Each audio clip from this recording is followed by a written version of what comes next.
داتا گنج بخش علی ہجویری رحمۃ اللہ علیہ کا مختصر تعارف۔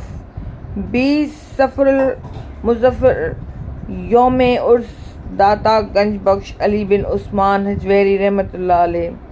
داتا حضور رحمۃ اللہ علیہ کم و بیش 400 ہجری کو دنیا میں تشریف لائے۔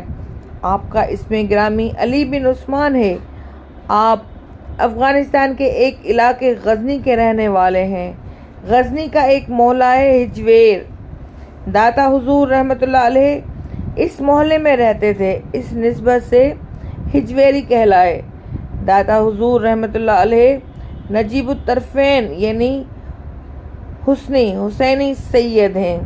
آپ ابتدائی سے بڑے نیک، پارسا، عبادت کرنے والے اور علم دین کا بہت شوق رکھنے والے تھے۔ داتا حضور رحمۃ اللہ علیہ نے علم دین سیکھنے کے لیے عراق، شام، لبنان، آذربائیجان، خراسان اور ترکستان وغیرہ کئی ممالک کا سفر فرمایا۔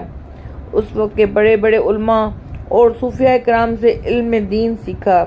تقریباً 34 سال کی عمر میں مبارک میں اپنے پیر صاحب شیخ ابو الحسن ختلی رحمۃ اللہ علیہ کے حکم سے لاہور تشریف لائے۔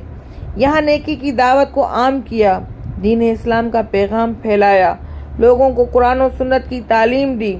اپنے اخلاق سے، کردار سے، کبھی بیانات فرما کر، کبھی کرامات دکھا کر بے شمار کافروں کو مسلمان کیا۔ جو پہلے سے مسلمان تھے انہیں سنتوں کا پیکر بنایا، کئی عالم بنائے، کئی لوگوں کو اپنی تربیت میں رکھ کر ولایت کے بلند مقامات تک پہنچایا۔ کم و بیش 30 سال کے عرصے میں آپ نے برِ صغیر میں ایک انقلاب برپا کر دیا۔ پختہ قول کے مطابق آپ نے 465 ہجری کو اس دنیا سے پردہ فرمایا۔ آپ کا مزار مبارک لاہور میں ہے۔ آپ ہی کی نسبت سے لاہور کو مرکز اولیاء اور داتا نگر بھی کہا جاتا ہے۔ حضرت داتا گنج بخش علی ہجویری رحمۃ اللہ علیہ کی سیرت کے بارے میں مزید دوسری ویڈیو بھی ہم تیار کریں گے اور امید ہے کہ آپ کو پسند آئے گی۔